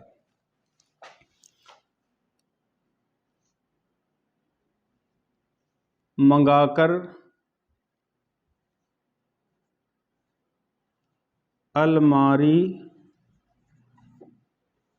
से मंजन करके फेंक दिया।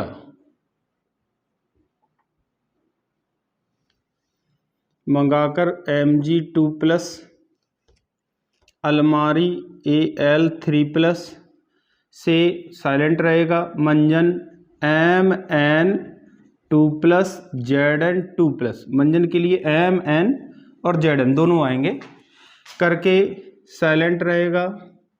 फेंक Fe2+, फेंक दिया तो इसके लिए CD आ जाएगा। इसको बार बार आप दोनों का प्रैक्टिस करेंगे तभी तैयार हो पाएगा। फेंक दिया,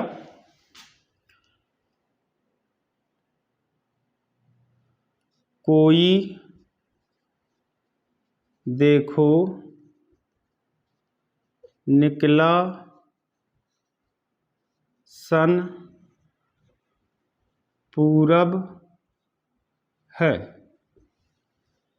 CO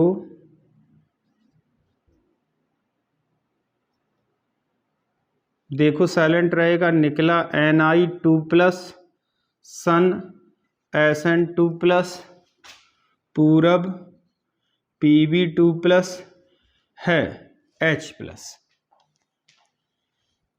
सभी सुनो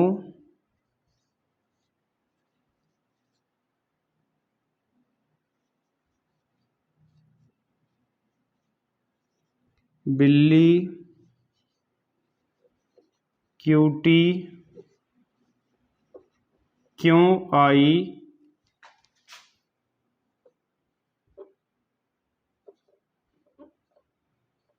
फिर आज हंगरी बाड़ा में सभी Sb3+, सुनो Sn4+, यहाँ पर Sn2+ है और यहाँ पर Sn4+ है। सभी सुनो बिल्ली Bi3+, क्यूटी Cu2+, क्यों के लिए Cu+ या Cu2++, मैंने वहाँ बताया है Cu2++ या Cu+। क्यों I2, फिर Fe3+, आज Ag+, हंगरी Hg2+, बाड़ा में Br2। पिटी ओनली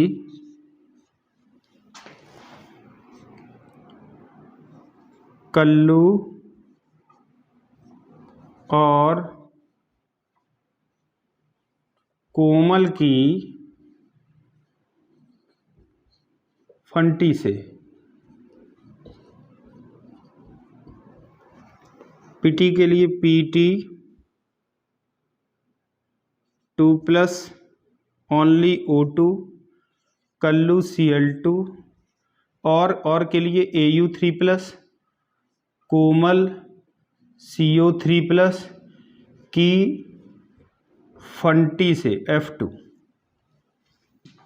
तो ये रहा इसको याद करने की शॉर्ट ट्रिक। दोनों को जब तैयार करेंगे और कई बार लिख करके देखेंगे तब दोनों तैयार हो पाएंगे। और इसको याद करने के लिए आप आवेश सहित याद करें। जब बार बार लिखेंगे तो ये तैयार हो जाएगा। मैंने बताया कुछ पॉइंट इसमें अब देखते हैं। इसमें जो हाइड्रोजन होता है उसका मानक इलेक्ट्रोड विभव मैंने पहले भी बताया था ±0.0 वोल्ट होता है IUPAC के अनुसार। IUPAC में ये माना गया है कि हाइड्रोजन का मानक इलेक्ट्रोड विभव ±0.0 वोल्ट है। इसके ऊपर जाएंगे तो नेगेटिव इलेक्ट्रोड विभव मिलेंगे और नीचे की तरफ जाएंगे तो पॉजिटिव इलेक्ट्रोड विभव मिलेंगे। मतलब हाइड्रोजन के ऊपर जितनी भी धातुएं रखी गई हैं सबके मानक इलेक्ट्रोड विभव ऋणात्मक होते जाएंगे। सबसे अधिक ऋणात्मक इलेक्ट्रोड विभव लिथियम का होता है। हाइड्रोजन से जैसे जैसे हम नीचे आएंगे इलेक्ट्रोड विभव धनात्मक होते जाएंगे और सर्वाधिक इलेक्ट्रोड विभव फ्लोरीन का होता है। लिथियम का -3.05 वोल्ट है, फ्लोरीन का +2.87 वोल्ट है। ये 3 मानक इलेक्ट्रोड विभव आपको तैयार करने हैं। अधिकतम 2.87 वोल्ट हो सकता है और न्यूनतम -3.05 वोल्ट होता है। तो इतना आप तैयार करेंगे और इसको तैयार करने के लिए ये जो शॉर्ट ट्रिक है इसको कई बार लिख करके देखेंगे तब तैयार होगा। अब हम लोग इसकी प्रॉपर्टीज को देखेंगे, इलेक्ट्रोकेमिकल सीरीज की प्रॉपर्टीज को देखेंगे।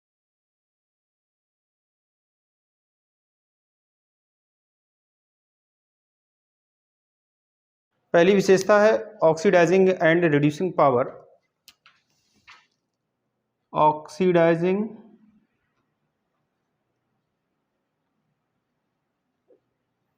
And reducing power.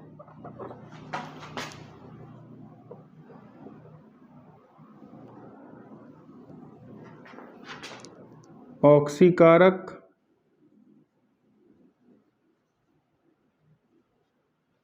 तथा अपचायक क्षमता।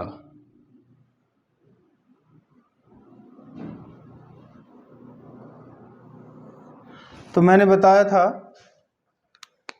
कि जो धातुओं के अपचेत होने की प्रवृत्ति है उसी को मानक इलेक्ट्रोड विभव के पदों में लिखा जाता है। तो जब हम इलेक्ट्रोकेमिकल सीरीज को देखते हैं तो इसमें हाइड्रोजन के ऊपर जितने भी धातुएं लिखी हुई हैं सभी का मानक इलेक्ट्रोड विभव ऋणात्मक है। मानक इलेक्ट्रोड विभव ऋणात्मक है, इसका मतलब हुआ कि उनमें ऑक्सीकृत होने की प्रवृत्ति है। अगर धनात्मक होगा तो इसका मतलब होगा कि उनमें अपचेत होने की प्रवृत्ति है। ऋणात्मक है तो इसका मतलब उनमें ऑक्सीकृत होने की प्रवृत्ति है। तो अगर हम ऊपर की तरफ जाएं तो जो धातु स्थित है, जो ऊपर धातु है वो Mn+n इलेक्ट्रॉन, मतलब धनायन देगी और इलेक्ट्रॉन देगी, क्योंकि उसमें ऑक्सीकृत होने की प्रवृत्ति ज़्यादा है।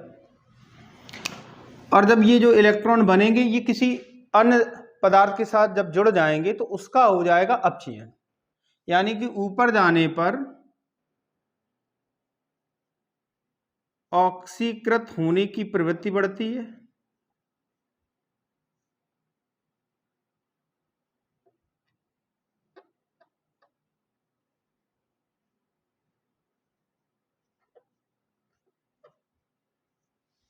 और अन्य पदार्थों को अपचयित करने की क्षमता बढ़ती है। तो हम ये कह सकते हैं कि अपचायक क्षमता बढ़ती है।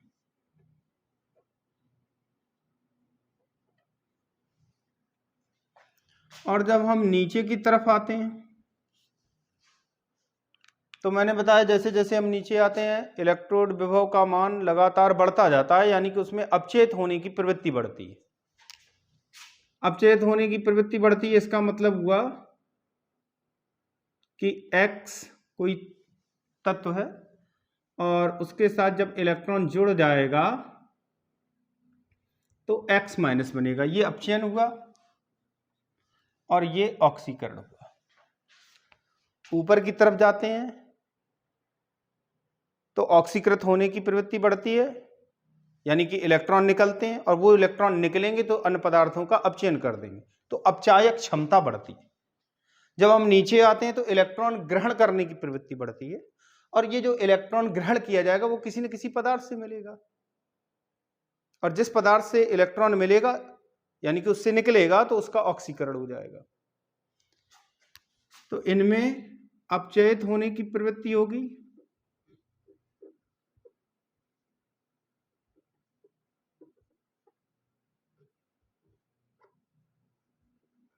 अब वो लगातार नीचे जाने पर बढ़ेगी, या इसी को कहें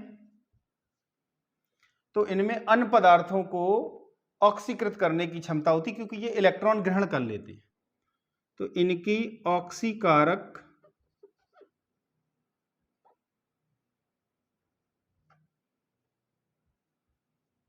क्षमता नीचे आने पर बढ़ेगी। तो कुल मिलाकर जो निष्कर्ष निकला वो ये निकला कि जब हम नीचे से ऊपर की ओर जाते हैं तो मानक इलेक्ट्रोड विभव के मान ऋणात्मक होते हैं। ऋणात्मक होते हैं यानी कि उनमें अपचयित होने की प्रवृत्ति कम होती है, तो ऑक्सीकृत होने की प्रवृत्ति बढ़ती जाती है।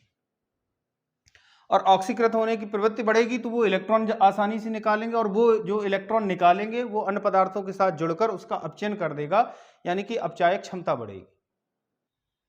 जब हम नीचे की तरफ आते हैं तो मानक इलेक्ट्रोड विभव के मान धनात्मक होते जाते हैं, मानक इलेक्ट्रोड विभव के मान बढ़ते हैं, तो बढ़ने का मतलब है कि उनमें इलेक्ट्रॉन ग्रहण करने की क्षमता बढ़ रही है, और इलेक्ट्रॉन ग्रहण करने की क्षमता इसका मतलब अपचयित होने की प्रवृत्ति बढ़ रही है। चूंकि ये अन्य पदार्थ का इलेक्ट्रॉन ग्रहण कर लेते तो उसका ऑक्सीकरण कर देते, तो ऑक्सीकारक क्षमता बढ़ जाएगी। तो इस तरीके से जो प्रबल ऑक्सीकारक हैं और प्रबल अपचायक हैं, तो ऑक्सीकारक नीचे की तरफ हैं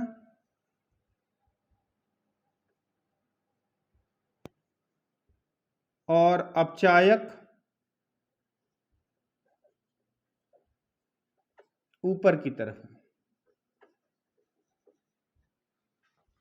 अब एक क्वेश्चन देखते हैं कि मान लिया हमसे पूछा जा रहा है निम्न को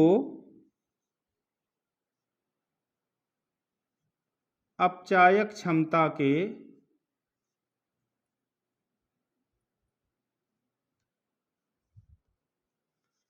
बढ़ते क्रम में लिखो।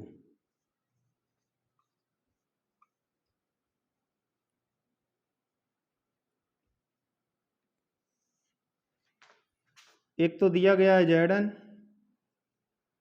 Fe, Li और Na। तो मैंने बताया जैसे जैसे हम ऊपर की ओर जाते हैं अपचायक क्षमता बढ़ती है। इसका मतलब ये हुआ कि जो धातु ऊपर होगी, सबसे ऊपर होगी, वो प्रबल अपचायक होगी। तो अगर हम इलेक्ट्रोकेमिकल सीरीज को देखते हैं तो Li की अपचायक क्षमता सबसे ज्यादा होगी, इससे कम होगी Na की, इससे भी कम होगी। अब हमें Zn और Fe में देखना है कि कौन ऊपर है कौन नीचे। Zn ऊपर है और Fe नीचे है, तो इसका मतलब Zn की और सबसे कम होगी Fe की। तो ये अपचायक क्षमता का क्रम रहा। एक क्वेश्चन और देखते हैं।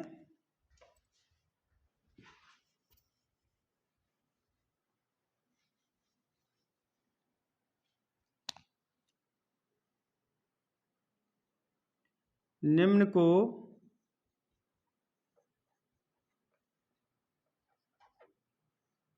ऑक्सीकारक क्षमता के बढ़ते क्रम में लिखो।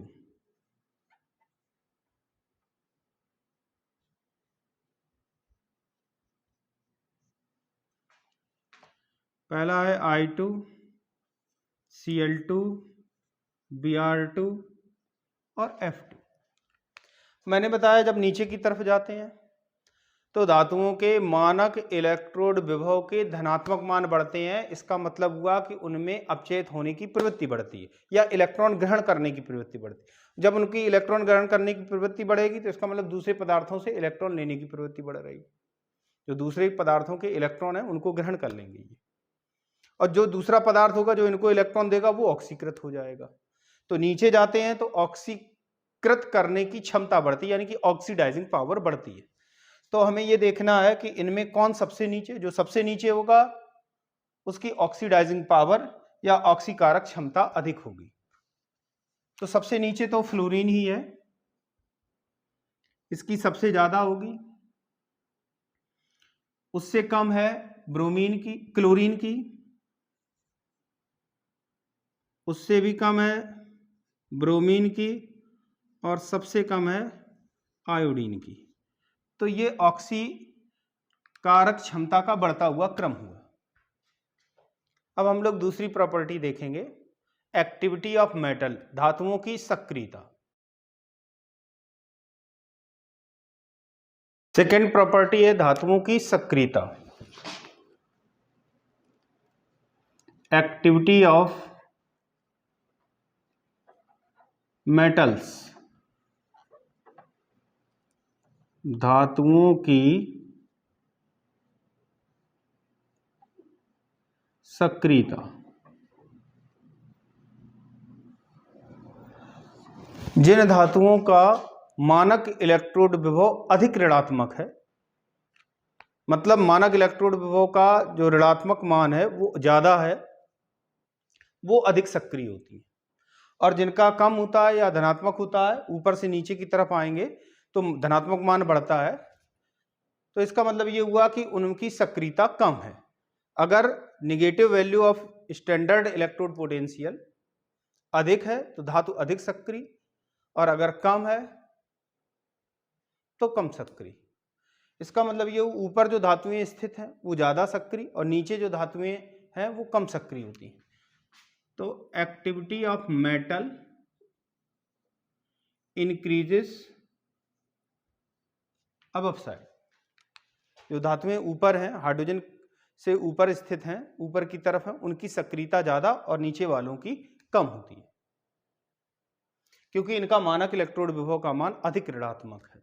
और जो धातुएं अधिक ऋणात्मक मानक इलेक्ट्रोड विभव रखती हैं, उनकी सक्रियता अधिक होने के कारण वो कम सक्रिय धातुओं को उनके लवण के विलयन से विस्थापित कर देती हैं। जैसे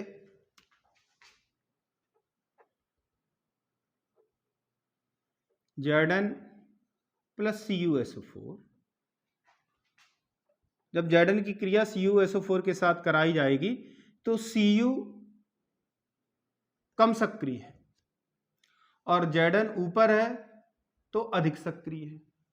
Zn की सक्रियता ज़्यादा, Cu की कम, तो जब इनकी क्रिया कराई जाएगी तो Zn Cu को विस्थापित कर देगा, यानी कि ZnSO4 और Cu बनेगा। इसी तरीके से अगर हम Fe लोहे की कील को CuSO4 के विलयन में डालें तो जो Fe के परमाणु होंगे वो Cu को विस्थापित कर देंगे। कहने का मतलब FeSO4 बनेगा। Fe ऊपर स्थित है, Cu नीचे स्थित है, ये अधिक सक्रिय, ये कम सक्रिय, तो जो Fe होगा वो Cu को विस्थापित कर देगा और जो Cu होगा वो लोहे की कीलों पर जमा हो जाता है। इस तरह हमने ये बताया कि जो धातु ऊपर है वो ज़्यादा सक्रिय, जो धातु नीचे है वो कम सक्रिय, ऊपर स्थित धातु नीचे स्थित धातु को उसके लवण के विलयन से विस्थापित कर देती है। एक क्वेश्चन भी देखेंगे, निम्न में कौन सी क्रिया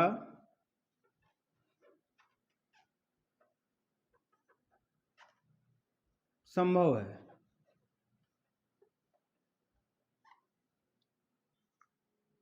Ag plus ZnNO3 whole twice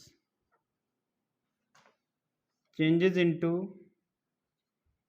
2AgNO3 plus Zn,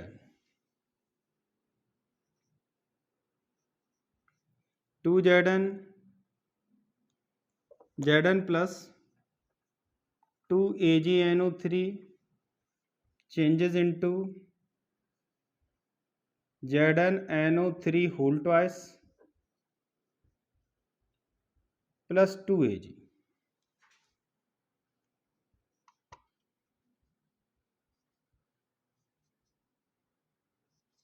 तीसरा रिएक्शन है Cu plus AgNO3 CuNO3 whole twice plus 2Ag। हमें ये देखना है कि इनमें से कौन सी रिएक्शन संभव है और कौन सी संभव नहीं है। तो मैंने बताया जो धातु ऊपर होती है वो अधिक सक्रिय होती है, नीचे स्थित धातु कम सक्रिय होती है, ऊपर स्थित धातु नीचे स्थित धातु को उसके लवण के विलयन से विस्थापित कर देती है। तो हमें ये देखना है कि इन दोनों में कौन ऊपर है और कौन नीचे है। Ag और Zn में देखेंगे तो Zn ऊपर है और Ag नीचे है, यानी कि Zn अधिक सक्रिय और Ag कम सक्रिय। तो जब Zn अधिक सक्रिय है, Ag कम सक्रिय है, तो ये वाला रिएक्शन पॉसिबल नहीं होगा। दूसरा Zn प्लस 2AgNO3, अगर इस रिएक्शन को देखें तो Zn ज्यादा सक्रिय है, Ag कम सक्रिय है, तो Zn Ag को विस्थापित कर देगा, यानी कि ये रिएक्शन संभव है। ये एग्जांपल देखते हैं, इसमें Cu प्लस 2AgNO3। तो Cu और Ag को देखना है, Cu पहले स्थित है, Ag बाद में स्थित है, तो Cu की सक्रियता ज्यादा होगी, Ag की सक्रियता कम होगी। तो Ag की सक्रियता कम, Cu की ज्यादा, इसका मतलब Cu Ag को विस्थापित कर देगा और ये रिएक्शन संभव होगा। तो ये तो रहा एक्टिविटी ऑफ मेटल्स। अब हम लोग नेक्स्ट प्रॉपर्टी देखेंगे और नेक्स्ट प्रॉपर्टी है एक्टिविटी ऑफ हैलोजेंस, हैलोजनों की सक्रियता। थर्ड प्रॉपर्टी है हैलोजनों की सक्रियता, एक्टिविटी ऑफ हैलोजेंस।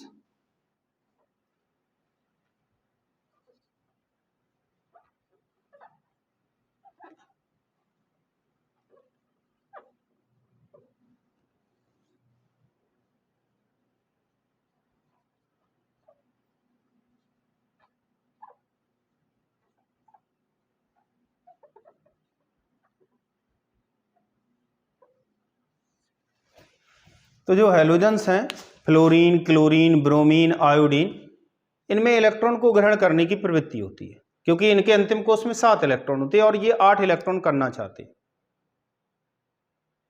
यानी कि बड़ी आसानी के साथ ये इलेक्ट्रॉन ग्रहण कर लेंगे। जब ये इलेक्ट्रॉन ग्रहण करेंगे तो जिस पदार्थ का ग्रहण करेंगे उसका ऑक्सीकरण हो जाएगा।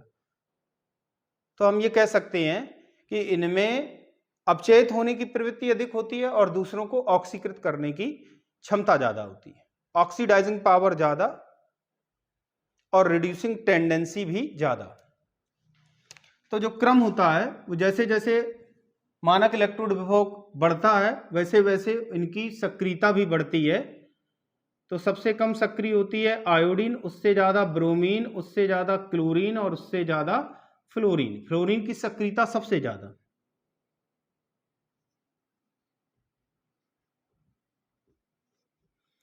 या दूसरे शब्दों में कहें तो हम ये कहेंगे इनकी ऑक्सीडाइजिंग पावर इसी क्रम में बढ़ती है। अब एक क्वेश्चन देखते हैं, निम्न में कौन सी अभिक्रिया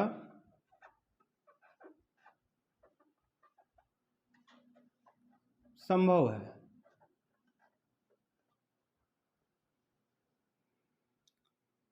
पहला जो रिएक्शन है वो KCl plus Br2 changes into 2KBr plus Cl2। दूसरा है 2KBr plus Cl2 changes into 2KCl plus Br2। तीसरा रिएक्शन है 2KCl plus I2 2KI plus Cl2, 2KI plus Cl2 2KCl plus I2। इनमें से देखते हैं कि कौन सा रिएक्शन पॉसिबल होगा और कौन सा नहीं होगा। तो मैंने बताया जो सक्रियता का क्रम है फ्लोरीन की सबसे ज़्यादा और आयोडीन की सबसे कम। तो KCl है, KCl की जब क्रिया Br2 के साथ कराई जाएगी, ब्रोमीन के साथ कराई जाएगी, तो ब्रोमीन की सक्रियता कम, क्लोरीन की ज़्यादा। तो जब ये कम सक्रिय है तो इसको विस्थापित, क्लोरीन को विस्थापित नहीं कर पाएगी। इसका मतलब हुआ ये रिएक्शन संभव नहीं है। दूसरे में KBr प्लस Cl2 है। Cl2 की सक्रियता ज़्यादा, Br2 की सक्रियता कम, यानी कि ब्रोमीन की सक्रियता कम है, तो कम सक्रिय को अधिक सक्रिय विस्थापित कर देती है, तो ये रिएक्शन संभव है। I2 की क्रिया जब KCl के साथ कराई जाएगी तो I2 कम सक्रिय है, क्लोरीन ज़्यादा सक्रिय है, तो क्लोरीन जुड़ी रहेगी, I2 उसे निकाल नहीं पाएगी क्योंकि इसकी सक्रियता कम है, तो ये वाला रिएक्शन संभव नहीं है। क्लोरीन की क्रिया जब पोटेशियम आयोडाइड के साथ कराई जाएगी तो आयोडीन बनेगी, क्योंकि क्लोरीन की सक्रियता ज़्यादा है और वो आयोडीन को विस्थापित कर देगी। आयोडीन कम सक्रिय है, आयोडीन की सक्रियता कम, क्लोरीन की ज़्यादा, तो क्लोरीन ज़्यादा सक्रिय है, इसलिए ये आयोडीन को विस्थापित कर देगी, तो ये रिएक्शन संभव है। तो ये तो रहा एक्टिविटी ऑफ नॉन मेटल्स या हैलोजन्स। हैलोजनों की जो सक्रियता है उसमें आयोडीन सबसे कम सक्रिय और फ्लोरीन सबसे ज़्यादा सक्रिय। या हम ऑक्सीकारक क्षमता के क्रम में गए तो इसकी ऑक्सीकारक क्षमता सबसे कम और इसकी ऑक्सीकारक क्षमता सबसे ज़्यादा, यानी कि इसमें इलेक्ट्रॉन लेने की प्रवृत्ति सबसे ज़्यादा और इसमें इलेक्ट्रॉन लेने की प्रवृत्ति सबसे कम। तो जो ज़्यादा सक्रिय होगी वो कम सक्रिय अधातु को उसके लवण के विलयन से विस्थापित कर देगी। अब हम नेक्स्ट पॉइंट पर आते हैं और नेक्स्ट पॉइंट है displacement of hydrogen.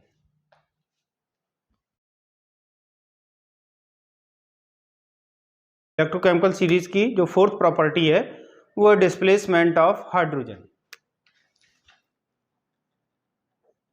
Displacement of hydrogen, hydrogen का विस्थापन।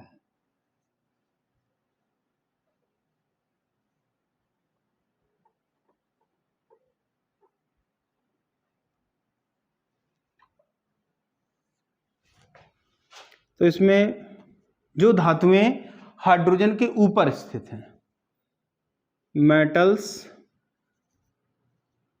Placed above hydrogen,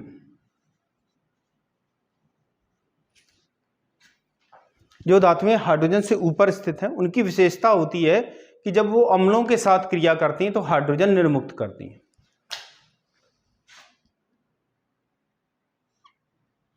from हाइड्रेसिड्स,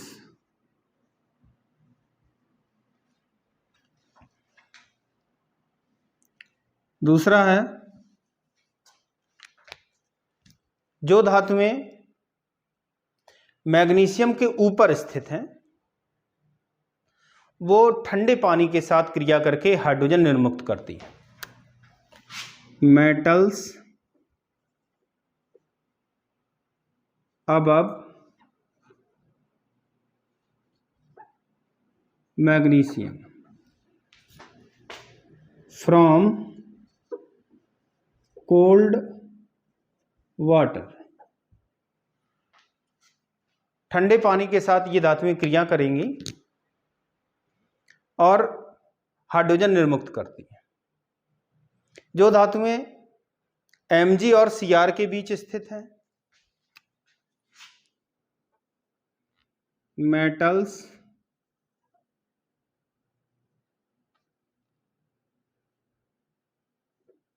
from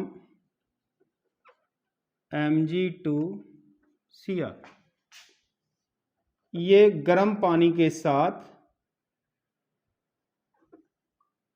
hydrogen निकालती हैं फ्रॉम हॉट वाटर। और जो Fe होता है वो भाप के साथ क्रिया करके हाइड्रोजन निर्मुक्त करता है।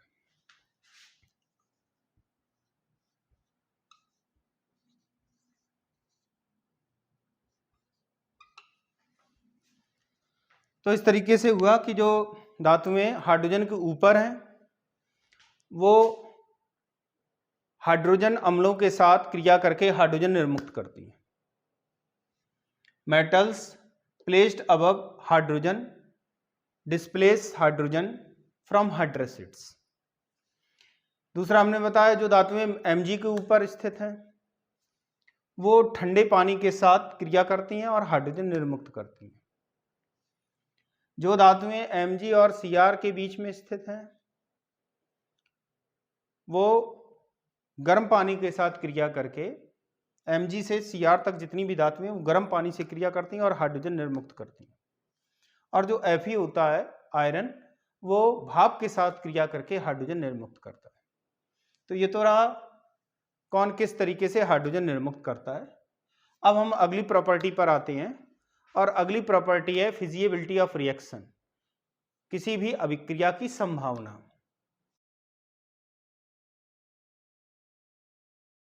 अब हम लोग इलेक्ट्रोकेमिकल सीरीज की 5th प्रॉपर्टी देखेंगे और वो है फिजिबिलिटी ऑफ रिएक्शन, यानी कि अभिक्रिया की संभावना। Feasibility of reaction,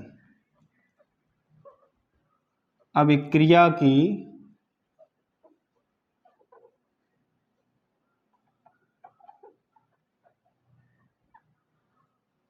संभाविता। तो कोई भी रेडॉक्स अभिक्रिया तब संभव होगी जब उस अभिक्रिया के लिए मानक इलेक्ट्रोड विभव का मान धनात्मक हो। E not of reaction must be positive for spontaneous reaction. इसको सतत अभिक्रिया कहते हैं। सतत अभिक्रिया का मतलब होता है वो अभिक्रिया जो अपने आप संपन्न होती है, उन्हें सतत अभिक्रियाएं कहते हैं। और सतत अभिक्रियाओं में जो डेल्टा G नॉट होता है, मानक मुक्त ऊर्जा में परिवर्तन, ये हमेशा ऋणात्मक होना चाहिए। अगर ये ऋणात्मक होगा तभी अभिक्रिया संभव होगी। और डेल्टा G नॉट का मान होता है -NF E नॉट। तो अगर रेडॉक्स अभिक्रिया के लिए E नॉट का मान धनात्मक होगा तभी डेल्टा G नॉट का मान ऋणात्मक होगा और तभी अभिक्रिया संभव होगी। तो कोई भी अभिक्रिया, कोई भी रेडॉक्स रिएक्शन तब संभव होती है जब उसके लिए E नॉट का मान, यानी कि मानक अपचयन इलेक्ट्रोड विभव का मान धनात्मक हो। जैसे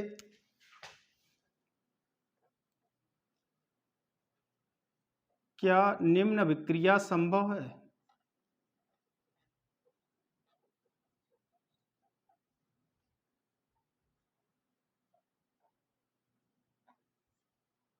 Ni plus 2H plus changes into Ni2 plus H2, aqueous solid aqueous gas.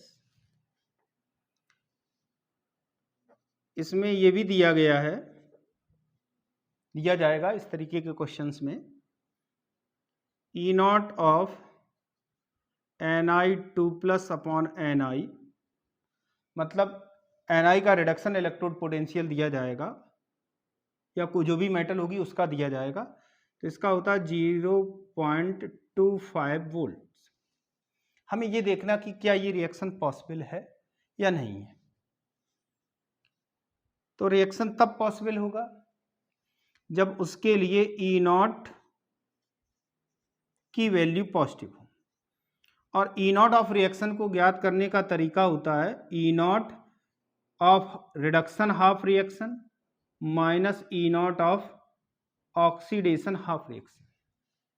जब भी रिडॉक्स अभिक्रिया कोई होती है तो उसमें दो अभिक्रियाएं सम्मिलित होती हैं, मतलब प्रत्येक रिडॉक्स अभिक्रिया दो अर्ध अभिक्रियाओं से मिलकर के बनी होती है, जिनमें एक ऑक्सीडेशन हाफ रिडक्शन होती है और दूसरी रिडक्शन हाफ रिएक्शन होती है। ऑक्सीकरण अर्ध अभिक्रिया और अपचयन अर्ध अभिक्रिया, ये आप लोगों को कक्षा 11 में पढ़ाया गया है। तो जैसे ये रिएक्शन है Ni plus 2H plus changes into Ni2 plus plus H2। इसमें Ni का तो हो रहा है ऑक्सीडेशन, क्योंकि Ni से इलेक्ट्रॉन निकल रहे हैं और इलेक्ट्रॉनों का निकलना ही कहलाता है ऑक्सीडेशन, और H प्लस आयन से जुड़ रहे हैं और इलेक्ट्रॉनों का जुड़ना कहलाता है रिडक्शन। तो ये जो अभिक्रिया है ये ऑक्सीडेशन हाफ रिएक्शन, नीचे वाली अभिक्रिया रिडक्शन हाफ रिएक्शन। तो रिडक्शन हाफ रिएक्शन का जो इलेक्ट्रोमोटिव फोर्स E0 का मान होगा H plus upon half H2 करके लिखेंगे। इस अभिक्रिया का जो मानक अपचयन इलेक्ट्रोड विभव होगा उसको इस तरीके से लिखेंगे, और जो ऑक्सीकरण अर्ध अभिक्रिया उसका भी हमें मानक अपचयन इलेक्ट्रोड विभव ही लिखना है। तो इसको लिखने का तरीका रहेगा Ni2 plus upon Ni। Hydrogen का मानक अपचयन इलेक्ट्रोड विभव शून्य होता है, तो शून्य लिख दिया, माइनस इसका दिया गया माइनस 0.25 वोल्ट, और जब इसे हम सॉल्व करेंगे तो ये आ जाएगा प्लस 0.25 वोल्ट, और ये मान धनात्मक है, इसलिए ये अभिक्रिया संभव होगी।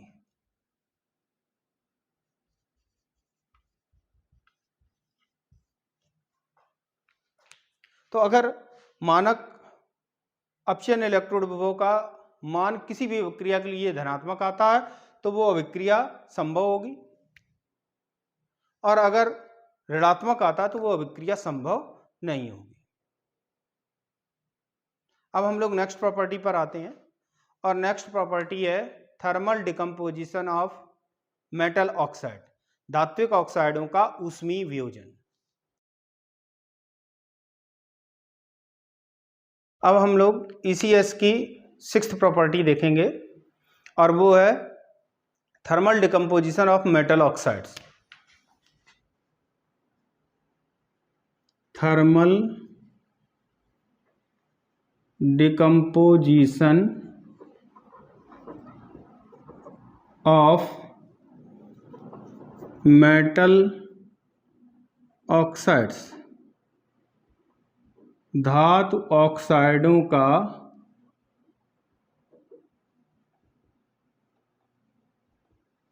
ऊष्मीय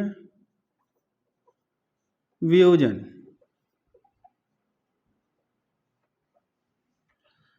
जो धातुएं Ag के नीचे स्थित हैं, सिल्वर के नीचे स्थित हैं, उनका मानक इलेक्ट्रोड विभव